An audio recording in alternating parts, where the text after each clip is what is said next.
नमस्कार, सभी का स्वागत, अभिनंदन। डिजिटल टीचर ट्रेनिंग सेशन में आज मैं एक पावर पॉइंट प्रेजेंटेशन के माध्यम से राष्ट्रीय शिक्षा नीति पर चर्चा करूंगा। जैसे मेरा आज का टॉपिक है माननीय प्रधानमंत्री जी के निर्देशन में राष्ट्रीय शिक्षा नीति और आज का विषय जंगल में स्कूल। आज के वर्तमान हालात में स्कूल में मूल्यांकन किस प्रकार हो, इस पर चर्चा करना चाहता हूँ। जंगल के राजा शेर ने ऐलान कर दिया कि अब आज के बाद कोई अनपढ़ नहीं रहेगा। हर पशु पक्षी का अपना बच्चा राजा साहब के स्कूल में पढ़ेगा। सभी को अपने बच्चे स्कूल में भेजने होंगे। जब वो बच्चा पढ़ लिख लेगा तब उसको हम सर्टिफिकेट, उसको डिप्लोमा, उसको डिग्री देंगे। यही हमारी राष्ट्रीय शिक्षा नीति कहती है। सब बच्चे स्कूल की ओर चल दिए। उनमें हाथी का बच्चा, बंदर का बच्चा, मछली, खरगोश का बच्चा, कछुआ, ऊंट का बच्चा, जिराफ का बच्चा भी शामिल था। और जंगल में मंगल हो गया और जंगल में एक स्कूल खुल गया।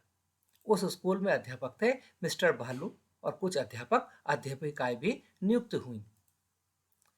जब पढ़ाई हुई तो उसका एग्जाम भी होता है और आज की तारीख में तो यूनिट टेस्ट होते हैं। फर्स्ट यूनिट टेस्ट का रिजल्ट आया।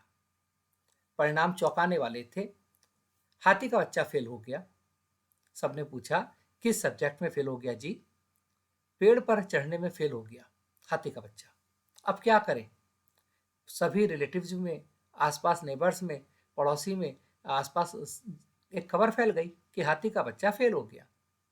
क्या करें? सभी ने राय दी उसे ट्यूशन दिलवाओ, कोचिंग भेजो, उसका स्कूल बदल दो, है ना।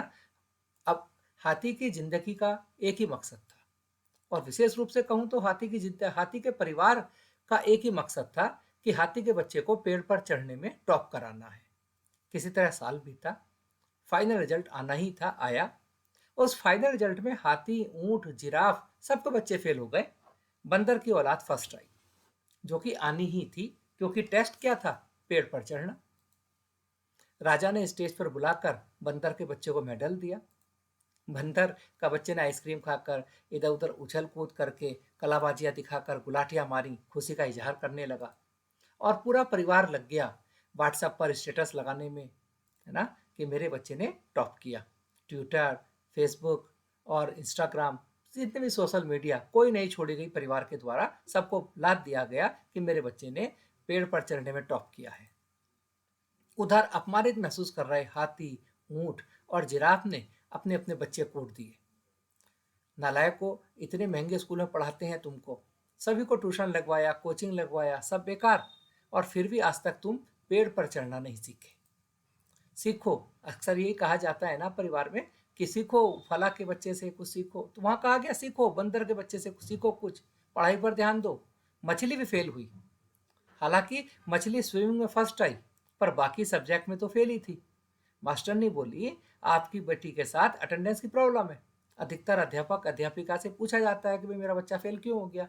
तो अध्यापिका ने कहा कि भाई आपकी बेटी के साथ अटेंडेंस की प्रॉब्लम है। मछली ने बेटी को आंखें टिमटिमाई। बेटी ने समझाने की बहुत कोशिश की। माँ, मेरा दम घुटता है इस स्कूल में, मुझे सांस ही नहीं आती, मुझे नहीं पढ़ना इस स्कूल में। हमारा स्कूल क्यों जमीन पर है? हमारा स्कूल तो तालाब में होना चाहिए। माँ, नहीं, ये राजा का स्कूल है। तालाब वाले स्कूल में भेजकर मुझे अपनी बेइज्जती नहीं करानी। समाज में कुछ इज्जत, कुछ रेपुटेशन मेरी है या नहीं? आप अपनी पढ़ाई पर ध्यान दो बस। मछली ने अपनी बेटी को यह कहकर समझा दिया। हाथी, ऊंट, जिराफ, सभी का हालात यही थे। सभी अपने बच्चों को कूट रहे थे। रास्ते में प्रधानमंत्री मोदी जी ने पूछा, भाई हाथी को क्यों पीट रहे हो भाई? हाथी बोला, पेड़ पर चढ़ने में फेल हो गया नालायक। मोदी जी ने कहा, पर इन्हें पेड़ पर चढ़ाना ही क्यों है? हाथी जब अपनी सूंड ऊपर उठाएगा सबसे ऊंचा फल तोड़कर खा लेगा। जिराफ अपनी लंबी गर्दन करेगा और सबसे ऊंचे पत्ते को तोड़ तोड़ कर खाएगा। मछली को क्यों जमीन पर लाना? मछली को तालाब में ही सीखने दो। क्यों उसका दम घोट रहे हो भाई? दुर्भाग्य से आज स्कूली शिक्षा का पूरा करिकुलम और सिलेबस सिर्फ बंदर के बच्चे के लिए ही डिजाइंड है। इस स्कूल में 35 बच्चों की क्लास में सिर्फ बंदर ही फर्स्ट आएगा, बाकी सबको फेल होना ही है। हर बच्चे के लिए अलग सिलेबस, अलग सब्जेक्ट और अलग स्कूल क्या हो सकता है? क्या प्रैक्टिकली ये संभव है? या आज आवश्यकता है अपने बच्चों को असेसमेंट को करने के तरीके बदलने की? बच्चे को पढ़ाने की ज़रूरत है अलग तरीके से। एक क्लास का क्लासिफिकेशन करने की ज़रूरत है जिसमें से कौन बच्चा किस सब्जेक्ट में ज़्यादा अच्छा है, किस सब्जेक्ट में कम अच्छा है, उसको जानने की। हाथी के बच्चे को पेड़ पर चढ़ाकर अपमानित मत करो। जबरदस्ती उसके ऊपर फेलियर का ठप्पा मत लगाओ। बंदर का उत्साहवर्धन करो, पर शेष 34 बच्चों का नालायक, कामचोर, लापरवाह, डफर, फेलियर घोषित मत करो। उनके दिमाग पर इतना प्रेशर मत डालो। मछली बेशक पेड़ पर ना चढ़ पाए, पर एक दिन वो पूरा समुंदर नाप देगी। राष्ट्रीय शिक्षा नीति 2020 कहती है कि प्रत्येक शिक्षक को अपने बच्चों की क्षमताओं व प्रतिभा की कद्र करनी चाहिए। प्रत्येक अभिभावक को अपने बच्चों की क्षमताओं व प्रतिभा की कद्र करनी चाहिए। वह पढ़ाई, खेल, नाच गाने, कला, अभिनय, व्यापार, खेती, बागवानी, mechanical, coding, decoding, computer lines किसी भी क्षेत्र में हो, और उन्हें उसी दिशा में अच्छा करने दें।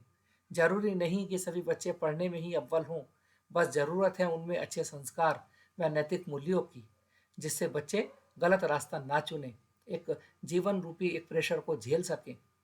आज की आवश्यकता है। बहुत बहुत धन्यवाद। सभी का पुनः आभार।